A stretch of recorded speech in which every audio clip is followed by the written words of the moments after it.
ಗ್ರಾಮದಲ್ಲಿ ಒಬ್ಬ ರೈತರು ಇದು ಭತ್ತದ ಹುಲ್ಲು ಉಪಚಾರವನ್ನು ಮಾಡ್ತಾ ಇದ್ದಾರಂತೆ. ಅವರನ್ನು ಸ್ವಲ್ಪ ವೀಕ್ಷಣೆ ಮಾಡಲು ಬಂದಿದ್ದೇನೆ. ನಮಸ್ಕಾರ ಯಜಮಾನ್ರೆ. ನಮಸ್ಕಾರ ರೀ. ನಿಮ್ಮ ಪರಿಚಯವನ್ನು ಸ್ವಲ್ಪ ಮಾಡಿಕೊಡ್ತೀರಾ? ನಮ್ಮ ಅಪ್ಪರ ಹೆಸರು ಮಲಕಪ್ಪ, ಕೊಪ್ಪದ ಸಾಕಿನ ದೋಸ್ತಿಕೊಪ್ಪ, ತಾಲೂಕು ಕಲಗಟ್ಟಿಗೆ, ಜಿಲ್ಲಾ ಧಾರವಾಡ. ಇಲ್ರಿ ಅಣ್ಣಾರ, ಈಗ ಇದು ಸೋಯಾಬೀನ, ಈ ಗೋವಿನ ಜೋಳ, ಭತ್ತದ ಹುಲ್ಲು, ಇವೆಲ್ಲ ಹುಲ್ಲನ್ನು ನೀವು ಮಳೆಗಾಲದಾಗಂತೂ ಹಸಿ ಇರ್ತೈತೆ ರೀ, ಆರಾಮ್ ಫ್ರೀ ಆಗಿ ತಿಂತಾವೆ ದನಗಳು.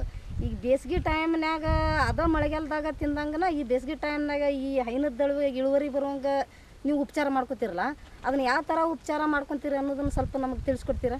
ಹಾಂ, ತಿಳಿಸ್ಕೊಡ್ತೀನಿ. ಈ ರೀತಿ ಹುಲ್ಲು ದುಂಡ್ಗೆ ಇಟ್ಕೋಬೇಕ್ರಿ, ಇದನ್ನು ಆನಂತರ ತೆಳ್ಳಗೆ ಮಾಡ್ಬೇಕ್ರಿ. ಇದನ್ನೆಲ್ಲ ತೆಳ್ಳಗೆ ಹೋಗೋದು. ಆನಂತರ ಬೆಲ್ಲದ ನೀರು, ಆನಂತರ ಇದಕ್ಕೆ ಸಕ್ಕರೆ ನೀರು, ಒಂದು ಸ್ವಲ್ಪ ವೀರ್ಯ ಗೊಬ್ಬರದ ನೀರು ಹೊಡೆದು ಇದನ್ನು ಒಂದು ತಾಡಪತ್ರಿ ಒಳಗೆ ಗಂಟು ಕಟ್ಟಿ ಮುಚ್ಚಿಡಬೇಕ್ರಿ. ಇದನ್ನು ಇದ್ರಲ್ಲ, ಈಗ ಈ ಹುಲ್ಲಿಗೆ ಈ ಉಪ್ಪು ಮತ್ತು ಈ ಬೆಲ್ಲದ ನೀರು ಮತ್ತು ಇದು ಯೂರಿಯಾ ಇದನ್ನು ಕಲಿಸಿ ಸಿಂಪರಣೆ ಮಾಡ್ಬೇಕಂತಿದ್ರಲ್ಲ, ಅದನ್ನು ಯಾವ ರೀತಿ ಸಿಂಪರಣೆ ಮಾಡ್ತೀರಿ ಅನ್ನೋದು ನಮ್ಗೆ ಸ್ವಲ್ಪ ತೋರಿಸ್ಕೊಡ್ತೀರಾ? ತೋರಿಸ್ಕೊಡ್ತೀವಿ. ಸ್ವಲ್ಪ ತೋರಿಸ್ಕೊಡ್ತೀರಾ? ತೋರಿಸ್ಕೊಡ್ತೀವಿ.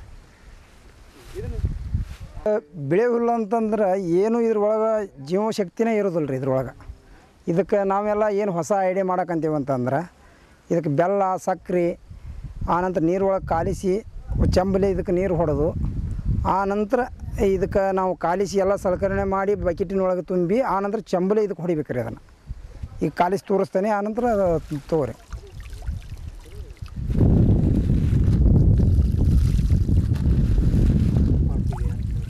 ಈಗ ಇದಕ್ಕೆ ಉಪ್ಪು ಹಾಕಿದ್ದೇನೆ ರೀ. ಈಗ ಅಂದ್ರೆ ಈಗ ಬೆಲ್ಲ ಹಾಕ್ಬೇಕ್ರಿ. ಇದಕ್ಕೆ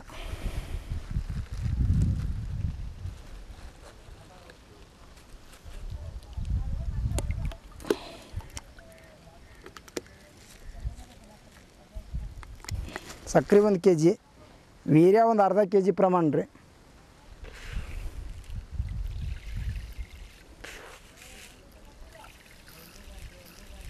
ಇದನ್ನೆಲ್ಲ ಇಷ್ಟು ಪ್ರಮಾಣ ಮಾಡಿ ಆನಂತರ ಕಲಸ್ಬೇಕ್ರಿ. ಇದನ್ನು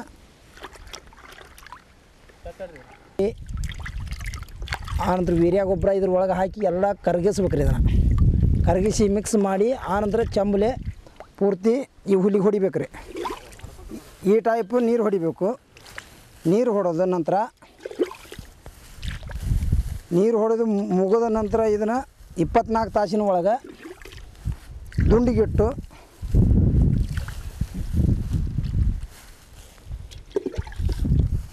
ದುಂಡಿಗಿಟ್ಟು ಆನಂತರ ದನಕ್ಕೆ ಹಾಕ್ಲಿಕ್ಕೆ ಅಡ್ಡಿಯಿಲ್ಲ. ದುಂಡಿಗಿಟ್ಟು ಆನಂತರ ದನಕ್ಕೆ ಹಾಕ್ಲಿಕ್ಕೆ ಅಡ್ಡಿಯಿಲ್ಲ. ನೀರೆಲ್ಲ ಹೊಡೆದ್ರಲ್ಲ ಅಣ್ಣಾರ, ಇದನ್ನು ಈಗಲೇನ ದನಕ್ಕೆ ಏನು ನೀವು ಉಪಯೋಗ ಮಾಡ್ತಿರೋ, ಇದನ್ನು ಏನು ಮಾಡ್ತೀರಿ? ನಾಳೆ ಸಾಯಂಕಾಲದಿಂದ ಹಾಕಕ್ಕೆ ಅಡ್ಡಿಯಿಲ್ಲ ರೀ. ಈಗ ಇದನ್ನು ದುಂಡಗೆ ಮಾಡಿ ಹಂಗೆ ಇಟ್ಟು ಬಿಡ್ತೇವೆ ರೀ. ಇದನ್ನು ಮಾಡಿ ಅಗದಿ ಕವುಕಿ ಮಾಡಿ ಆನಂತರ ಇದನ್ನು ಇಟ್ಕೋಬೇಕು ರೀ. ಇಟ್ಟು ಆನಂತರ ನಾಳೆ ಸಾಯಂಕಾಲವರೆಗೆ ಹಾಕಕ್ಕೆ ಅಡ್ಡಿಯಿಲ್ಲ ರೀ. ಇದನ್ನು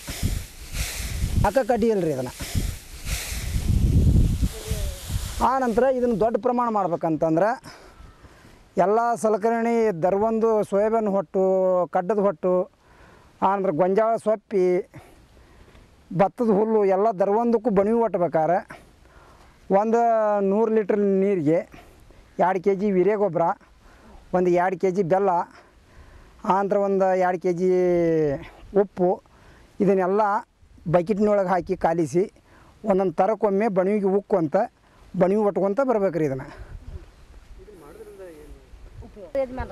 ಇದು ಮಾಡೋದ್ರಿಂದ ನಿಮಗೆ ಏನು ಉಪಯೋಗ ಆಗೈತಿ ಅನ್ನೋದನ್ನು ಸ್ವಲ್ಪ ಈ ಥರದಿಂದ ಮಾಡೋದ್ರಿಂದ ದನಕರುಗಳಿಗೆ ಮೇವು ತಿನ್ನೋದಕ್ಕೆ, ನೀರು ಕುಡಿಲಿಕ್ಕೆ, ಆನಂತರ ಹಿಂಡು ದನಕ್ಕೆ ಹಾಲು ಹಿಂಡುವುದಕ್ಕೆ ಇವಕ್ಕೆಲ್ಲ ಭಾಳ ಅನುಕೂಲ ಆಗ್ತೈತೆ ರೀ. ಇದಕ್ಕೆ ಇಲ್ಲರಿ, ಇದಕ್ಕೆ ಭಾಳ ಅಂತಂತಂದ್ರೆ ಹೆಚ್ಚು ಕಡಿಮೆ 1 kg ಬೆಲ್ಲ, 1 kg ಸಕ್ಕರೆ, ಆನಂತರ 1 kg ವೀರ್ಯ, ಇಷ್ಟೆಲ್ಲ ಖರ್ಚು ಮಾಡಿದರೆ ದೊಡ್ಡ ಖರ್ಚು ಅನ್ನೋದಿಲ್ಲ. ಆನಂತರ ಹಾಲು ಅಗದಿ ಒಳ್ಳೆ ಹಾಲು ಕೊಡ್ತದೆ ಮತ್ತು ಹೆಚ್ಚಿಗೆ ಹಾಲು ಕೊಡಿಸ್ತದೆ. ಇದರಲ್ಲಿಂತ್ರ ಮಳೆಗಾಲದಾಗ ಯಾವ ಟೈಪ್ ಹಿಂಡ್ತೈತಿ ಆ ಟೈಪ್ ಬೇಸಿಗೆ ಕೊಡ್ತೈತಿ. ನಾವು ಮಾಡಲಿಲ್ಲ ಅಂತಂದರೆ ಮೇವು ಇದು ತಿಪ್ಪಿಗೆ ಹೋಗಿದ್ದು ತಿಪ್ಪಿಲಿಂದ ತರೋದು ಮತ್ತು ಗ್ವಾದ್ನಿಗೆ ಹಾಕೋದು ಮತ್ತು ಹಿಂಗೆ ಒಟ್ಟುದು ನಮ್ಮ ಎಮ್ಮೆ ಹಿಂಡವಲ್ಲ ಅನ್ಕೊಂತ ಅಂತಂದ್ರೆ ಇದ್ರೊಳಗೆ ಏನು ಕಸು ಅನ್ನೋದು ಇರೋದಿಲ್ಲ ರೀ ಇದ್ರೊಳಗೆ ಸುಮ್ಮನೆ ದನಕ್ಕೆ ಹಂಗೆ ಹಾಕಿದ್ರೂ ಖಾಲಿ ಪೀಲಿ ತಿಂತತಿ ಏನೂ ಉಪಯೋಗ ಆಗೋದಿಲ್ಲ. ಇದಕ್ಕೆ ಈ ಸಕ್ರೆ ಬೆಲ್ಲ ಇದರ ಎಲ್ಲ ನೀರು ಸಲಕರಣೆ ಮಾಡಿ ಇದನ್ನು ಹರಿವಿ ಇದನ್ನು ಒಟ್ಟಿ ಆನಂತರ ದುಂಡಗ ಮಾಡಿ ಇದನ್ನು ದುಂಡಗ ಬಣವಿ ಒಟ್ಟಬೇಕಂತಂದ್ರೆ ಇದಕ್ಕೇನು ಮಾಡ್ಬೇಕಂತಂದ್ರೆ ಇಷ್ಟೆಲ್ಲ ಮಾಡ್ಬೇಕು ರೀ. ಆನಂತರ 100 ಲೀಟ್ರ್ ನೀರಿಗೆ 2 kg ವೀರ್ಯ ಹಾಕಬೇಕು ರೀ. 2 kg ದೊಡ್ಡ ಪ್ರಮಾಣ ಮಾಡಿ ಒಟ್ಟಬೇಕಂತಂದ್ರೆ 1 ವರ್ಷದ ಬೇಕಂದ್ರೆ ಈ ದಿವ್ಸಕ್ಕೆ ಬೇಕಂದ್ರೆ ಈ ಟೈಪ್ ಮಾಡ್ಬೇಕು ರೀ. 1 ವರ್ಷದ ನಿಮಗೆ ಬೇಕಂತಂದ್ರೆ ಆ ದೊಡ್ಡ ಪ್ರಮಾಣ ಮಾಡ್ಬೇಕಂದ್ರೆ ಇದಕ್ಕೆ ಇನ್ನೂ ಹಿನ್ನೇರಿ ಖರ್ಚು ಭಾಳ ಬರ್ತೈತೆ ರೀ. ಇದಕ್ಕೆ ಅದನ್ನು ನಮಗೆ ಲೆಕ್ಕಲ್ಲೇ ಎಲ್ಲ ಹೇಳೋಕ್ಕಾಗೋದಿಲ್ಲ ರೀ. ಅದಕ್ಕೆ ಈ ಟೈಪ್ ಮಾಡಿದ್ರೆ ದಿವ್ಸಕ್ಕೆ ಹಾಕ್ಬೋದು ರೀ. ನಮಗೆ ದೊಡ್ಡ ಪ್ರಮಾಣ ಬೇಕಂತಂದ್ರೆ ಹಾಲು ಹಿಂಡಬೇಕಂತಂದ್ರೆ ರೊಕ್ಕ ತೊಗೋಬೇಕಂತಂದ್ರೆ ಇದಕ್ಕೆ ಭಾಳ ಕರೆಕ್ಟ್ ಮಾಡಬೇಕು. ಆನಂತರ ಅದನ್ನು ಉಪಯೋಗ ತೊಗೋಬೇಕಂತಂದ್ರೆ ಕಂಪಲ್ಸರಿ ಇದಕ್ಕೆ ಏನು ಬೇಕು ಎಲ್ಲ ಮಾಡಿದಾಗ ಎಮ್ಮೆ ಆಯ್ತು ಆಕಳು ಆಯ್ತು ಸಾಕಷ್ಟು ಹಾಲು ಕೊಡ್ತೈತಿ. ಇಲ್ಲ ಅಂತಂತಂದ್ರೆ ನಿಮಗೆ ಚರ್ಗಿ ಒಳಗೆ 1/2 ಲೀಟ್ರ್ ಹಾಲೂ ಬರೋದಿಲ್ಲ.